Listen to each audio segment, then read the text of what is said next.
Are you interested in playing a Devastation Evoker and raining down fire and blue magic on your enemies to blast them to bits? Well, in this video, I'll be going over a guide for Devastation Evoker in the Dragonflight pre-patch. I'll be going over gear, talents, setups, rotation, and an overview to give you guys a rundown on how to play this class in the Dragonflight expansion pre-patch. Before we get into that though, a lot of my viewers aren't subscribed, so if you're watching this video and you like the content and you want to see more content like this, hit the subscribe button. It doesn't cost you anything, it's totally free and it really helps me out. I got tons of great content coming in the future, so hit that subscribe button and enjoy the video. Thank you. Evoker is a male-wearing intellect spec that is intrinsically tied to the Drakthir race, a race of draconic humanoids.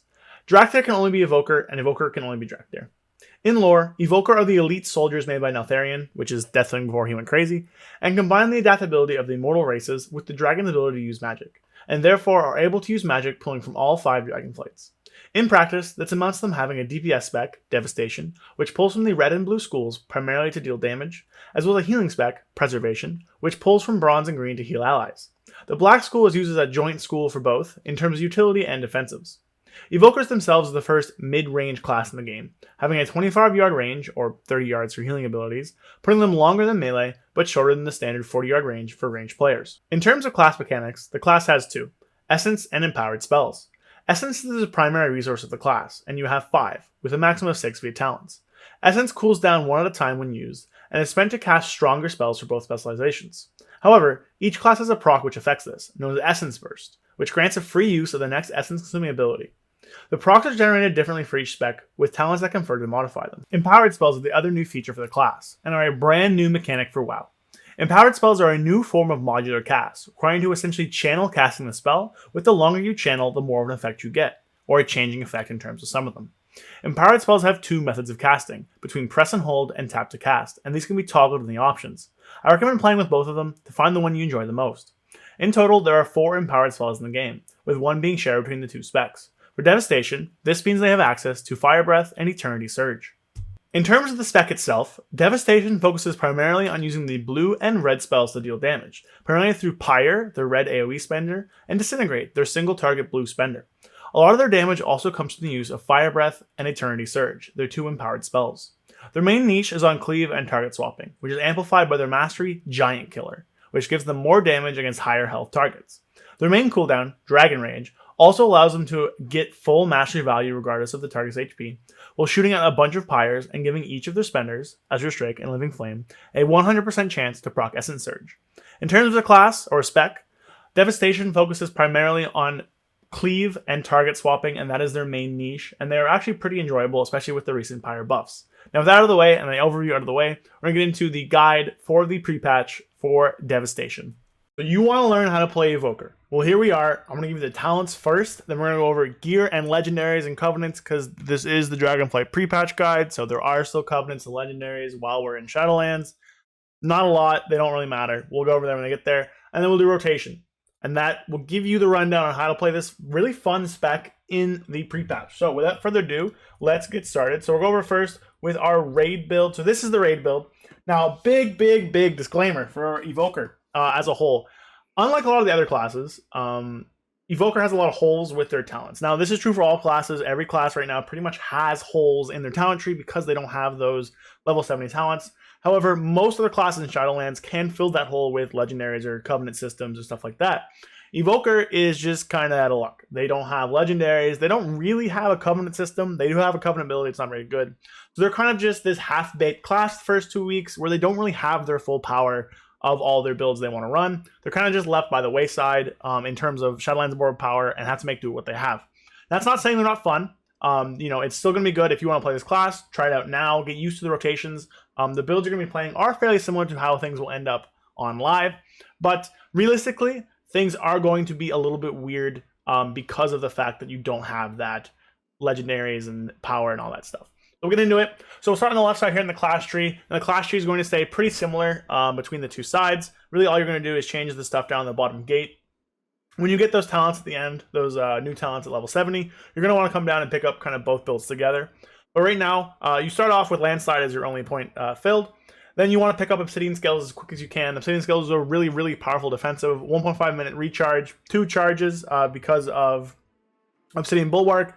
Gives you a 30% DR for 12 seconds. That is insane. It's a really big defensive that we Evokers get. So definitely pick that up. Initiate magic's really good too. Essence generating 10% faster means you can use your big spending buttons more and more. And then Enkindled, just doing a little bit more damage to your living flame. Then we've gone down this left side here. You grab Quell, you grab Instinctive Arcana. This is just increasing your magic damage. Then you come down to Blast Furnace, just basically making your Fire Breath dot last longer. Again, this is for raid. We come over here on the right side to get Expunge and Verdant Embrace. These are just kind of nice to have, you know, a little bit of a purge, a little bit of a heal / movement ability if you need it. But the reason we come over here is because of Scarlet Adaptation. What this does is it stores 20% of the healing you do up to a certain amount, and your next living flame kind of consumes that pool and deals more damage because of it. This is really good, especially if you're just kind of throwing out, you know, Verdant Embrace, or throwing out stuff like Renewing Blaze or your Emerald Blossom to heal people. It's going to give you a little bit extra damage on your filler, which is just nice to have. So that's why we kind of come down here to get these. After that, we go down to Tip the Scales. This is a really powerful ability. It allows you to fit 2 casts of Eternity Surge inside of your Dragon Rage windows, which is really important. It also allows you to just kind of insta-cast your fully charged abilities, allowing you to maybe move with them a little bit, or allowing you to get off your damage quicker. Then we grab Draconic Legacy, just, you know, more stamina. It's really good. We grab Extended Flight. This is just giving you longer hover, which is just generically useful, but also allows us down to the right side of the tree. Panacea is pretty good, or Panacea, you know, just healing you. But really, it is blocking us down to Renewing Blaze, which is another really powerful cooldown we have. So basically, it's a 1-minute cooldown.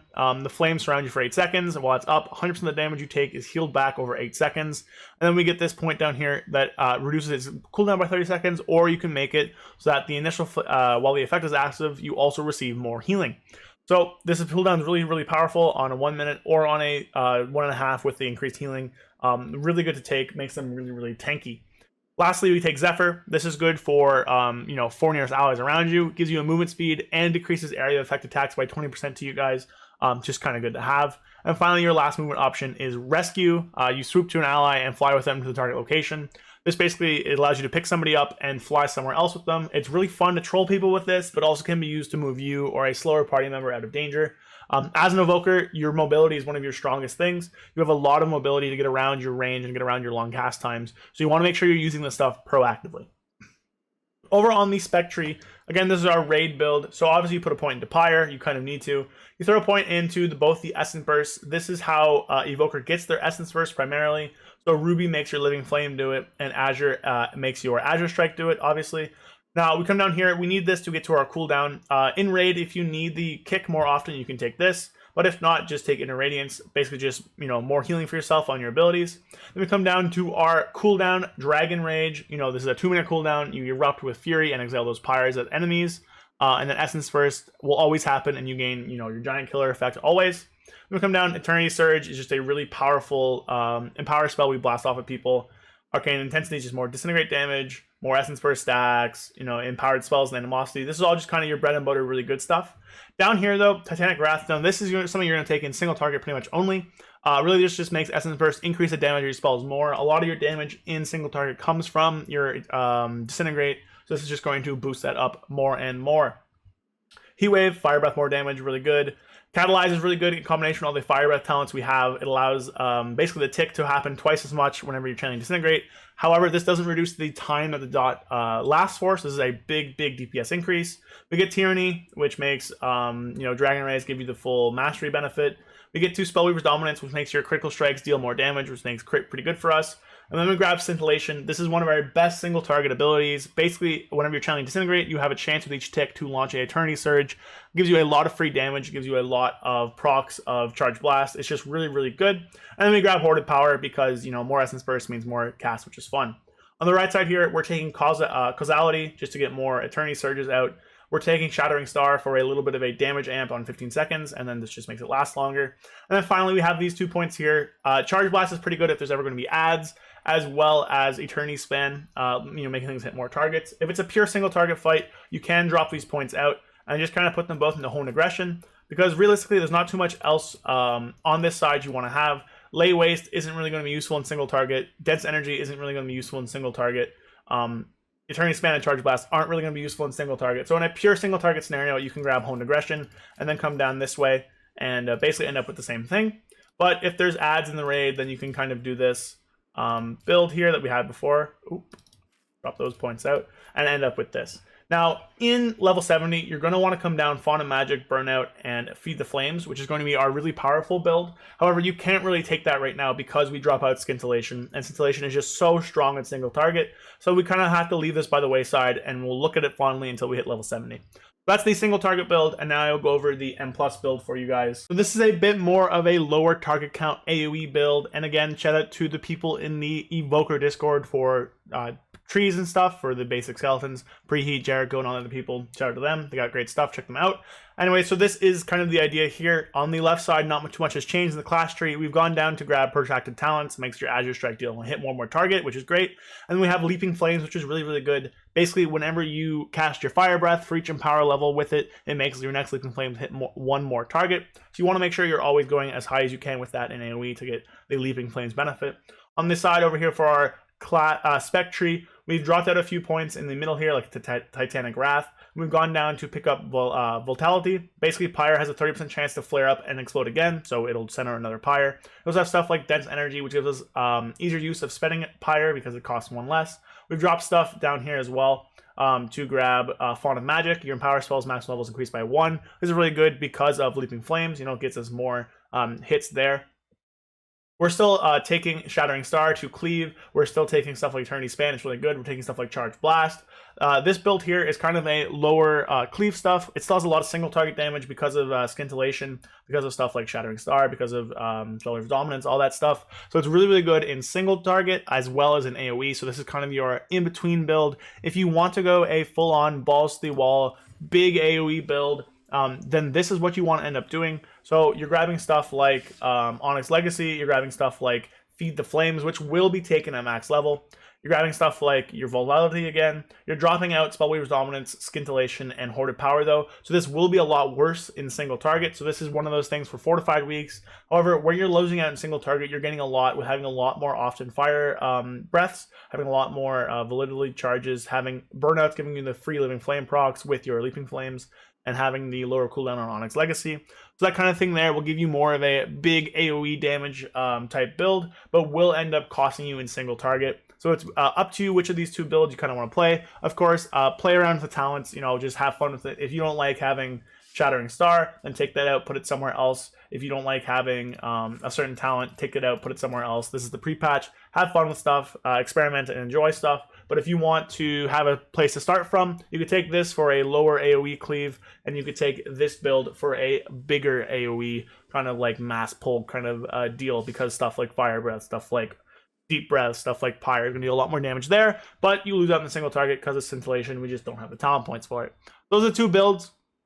Next, we're going to move on to stats and legendaries, and then the covenants. Covenants are going to be a bit weird, but we'll talk about them anyways. So in terms of stats, your best bet in almost every single scenario is going to be your mastery. Mastery Giant Killer scales pretty linearly and gives you a damage increase against the targets at full health, which is, you know, full value. So I've opened my character here. I have 39% mastery, so against a target with full health, I deal 39% more damage. At 50% health, I will deal half of this value, and so on and so forth. However, that gets changed around a bit with your cooldown, Dragon Rage, basically allowing you to get the full benefit of mastery no matter what. Even in single target, even in those places where, you know, you're going to hit a target that is under full health, you're still going to gain the most value from this mastery stat. It's going to be very, very good and very, very powerful for you. So mastery is going to be your best stat. Outside of that, critical strike and haste are both really, really good. However, when you're taking causality, haste is going to gain a lot more value because you end up getting more of those Eternity Surge casts. Crit is still very valuable. It's probably your third best stat. You do want some of it because of Spellweaver's Dominance. You know, just getting more critical strike is really good because that means that your spells are going to deal more crit damage. So, you know, again, if you're doing this big AoE build as well, critical strike will lose value. But if you're in like Raid, or if you're in the low target count Cleave build that I showed earlier, then crit is going to be pretty good still. So again, to recap, mastery is your best stat by far. You want the most mastery. Critical strike and haste are both good. If you're running causality, haste is going to be better than critical strike, but you still want some critical strike. Versatility, you want as little as possible. Versatility is not good for us. You don't want any of it. So with stats of the way, we'll talk about covenants and legendaries. So in terms of covenants, Evoker gets one singular covenant ability no matter which covenant you join, which is kind of funny. It's kind of weird. They get something called Boon of the Covenants, which should be up on screen right now. Basically what it is a 2-minute cooldown. It's an instant cast. Whenever you use it, you restore 600% of spell power to yourself. and increase your versatility by 10% for 12 seconds. So a bit of a burst cooldown there. And it also has a passive that gives you an increased 4% damage and healing, which can scale with a Conduit. So basically, if you're Night Fae, Night Lord, Venthyr, or Kyrian, you're going to have the same ability no matter which you choose. So essentially, your choice there is down to preference. I would recommend Night Fae because you get Soul Shape as well as access to Dreamweaver, which we'll go over when talking about Conduits and stuff. But if you want to play Necrolord for PvP or something, or you just like Venthyr or Kyrian, then do that. If you don't even want to join a Covenant, you don't have to. Again, this is just kind of here for pre-patch. So burn the Covenants, you want to just line it up with your Dragon Rage whenever you can. It's off GCD, which is really good. So just whenever you push Dragon Rage, push your Boon of the Covenants, get a little bit of extra damage within that. So in terms of Soulbinds, Evokers do have Conduits. They're very boring and basic, but they do have some.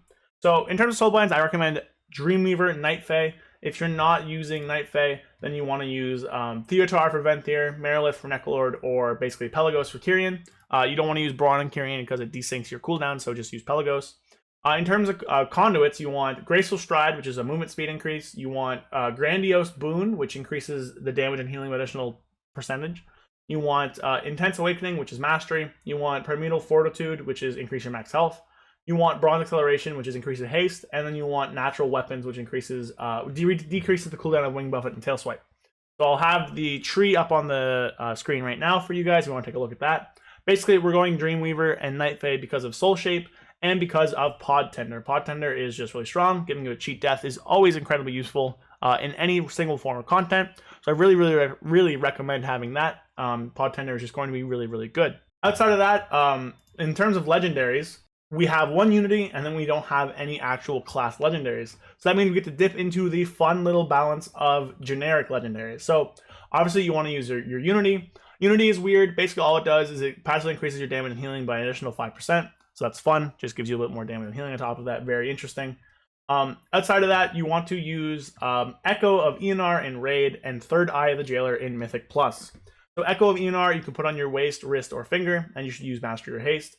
Basically what it does is your spells and abilities have a low chance to summon a familiar to your side, increasing your damage by 10%, healing by 10%, or damage reduction by 10% based on your roll. And it's duplicated on up to 3 allies at half the effectiveness, preferring allies with the same roll. So it's just basically a 1 proc per minute, 10% damage increase that also affects your allies. It's pretty weak, but you know, it's the best generic one they have.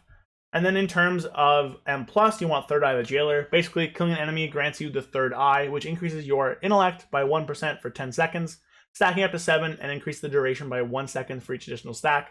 And then it's increased well in the maw, which shouldn't matter. But you know, every time you kill something, you gain 1% intellect. It's pretty decent as long as you're able to kind of stack it up with kills. And it's basically just going to be the best generic legendary for Evoker, because there's just not really that many options. So again, Unity, you know, make that wherever you want. Mastery, Haste. Echo of Eonar can go on your waist, wrist, or finger for single target. And then Third Eye of the Jailer can go on your head, neck, shoulder, or waist for M+. And again, it's pre-patch. These are here for 2 weeks. If you don't want to make these, you really don't have to, and it won't really be that big of a difference. Out of the way though, we're going to go on to rotation. So the rotation for Devastation Evoker can essentially be summed down to 7 steps in the pre-patch. You want to use Boon of the Covenants with Dragon Rage, use Dragon Rage on cooldown, maintain the Fire Breath dot using Fire Breath on cooldown, use your Shattering Star to amplify Eternity Surge whenever it lines up, as well as Disintegrate, use Eternity Surge on cooldown, spend your Essence Burst and Essence on Disintegrate, and generate Essence Burst while waiting on your Essence with Living Flame or Azure Strike you have to move, and that is for single target. Now there is a bit more complications for that. You can delay your Dragon Rage by up to about 30 seconds to a minute as long as you don't use a cast of it, so that you get the full benefit of your mastery within it. However, if you're lusting on pull, just send it on pull and don't worry about it. There is also a bit of a rotation in the opener, so I'll go through that now with you guys. So effectively what you want to do, you want to open up with Living Flame, so we'll cast Living Flame.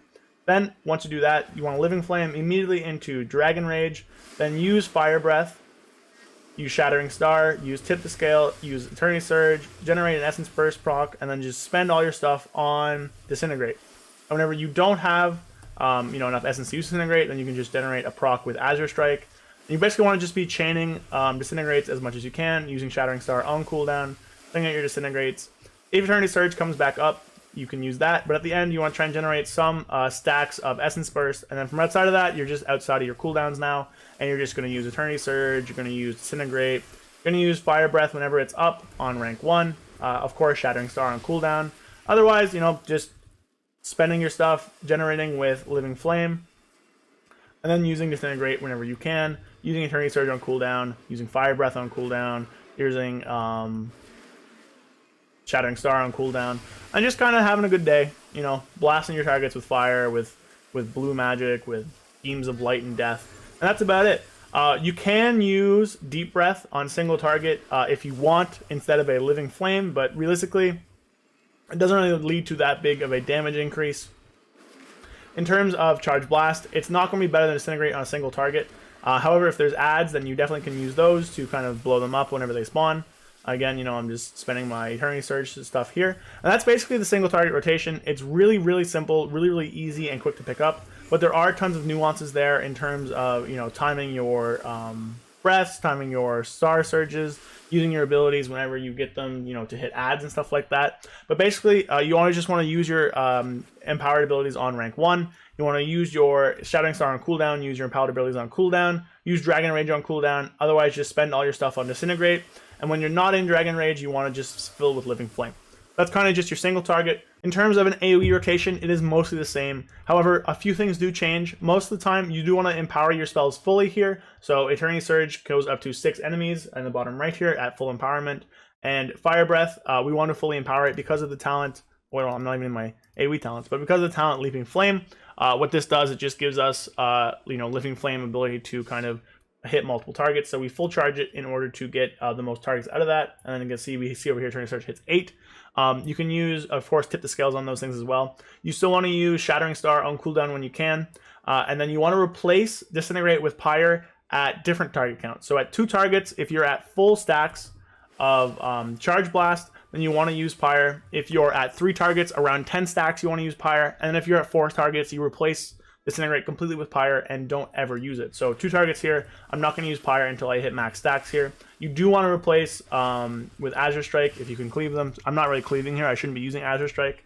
But in an AoE scenario where you're hitting multiple targets, we'll go to different dummies. Here, we'll go over here to these dummies. So I should cleave here. See how I'm hitting 3, so I'm getting things a lot faster. So here I do want to change out. I went a little too high, but realistically, if I hit 3 targets, I'll get up to around 10 stacks. And at that point, I want to spend my essence on Pyre instead of on Disintegrate. And in this scenario, I want to go to like a rank 2 for Eternity Surge. So rank 2 right there, I hit all of them. And then I want to do max rank for my Fire Breath so that my Living Flame will leap and hit all targets there. That's really the rotation. It's not hard. You still want to use your Shattering Star on cooldown. You know, try and hitting Pyres with it whenever you can. Boop, hit a Pyre with it if you can. I mean, of course, there I didn't have it. I should have done that, but whatever. You want, Dragon Rage you want to use and try and get up to as high stacks of the Pyre thing here. Charge Blast as you can, because whenever you throw it out, it's all of them are going to be charged up like that. So they did a bunch of damage there. Really, the M+ rotation and the AoE rotation isn't hard. You're just spending all your Essence Bursts and Essences on Pyre, you know, depending on your stacks, so it's target count. So again, at 2 targets, you want to have 20 stacks to use Pyre. At 3 targets, you want to have around 10, and at 4, you want to completely use Pyre always, never using Disintegrate. You know, you want to charge Eternity Surge up until, you know, the amount of targets. So here, I want to do Empowerment 2 because there's 3 targets. So Empowerment 2, boom, blast, there you go. And then Fire Breath, we want to go max so that we get the best value out of Leaping Flame. And then we're just using Shattering Star on cooldown. We're using everything else on cooldown. So it's not too hard, not too difficult, but it does take some getting used to, some practice. And again, we're replacing Azure Strike, we're replacing our filler with Azure Strike, and only using Leaping Flame whenever we have, Living Flame whenever we have Leaping Flame. So that's pretty much the AoE rotation. Nothing too difficult, nothing too crazy, but it's still fun to use. There are some nuances as well. I'm not going to go over them in this video, but if you want to check out the full guide, go to the Wowhead guide written by Preheat. He has a really good in-depth breakdown of the rotation. It's really, really long. There's a ton of advanced tips as well. So check those out. Really, really recommend reading that. It's a bit above and beyond the scope of this guide. But again, if you want to know more, check that one out. So that is it for my Devastation Evoker guide. Again, big shout out to the people in the Evoker Discord for helping with talent builds and all that stuff. Big shout out to them. They do some great stuff. Check them out. Go look them up. Preheat on YouTube, Jericho as well. Everybody down there is awesome and super great. Check them out for more stuff. As well, check out the Wowhead guides if you want a little bit more in-depth on certain things. Drop any comments down below. I think the Evoker as a class is really, really fun. I'm probably going to be playing them a lot as an alt. I plan on doing a few series with them, probably 0 to Hero as Evoker, and just plug my way up. but I think they're really fun. Let me know down below your thoughts on the new class if you're excited to play them. Leave a like as well if you enjoyed the video, and drop a sub if you liked it. I'll be doing a ton more great WoW content throughout the future, and I really, really hope you guys stick around for that. So with that, thank you for watching the video, and I'll catch you guys next time. Peace.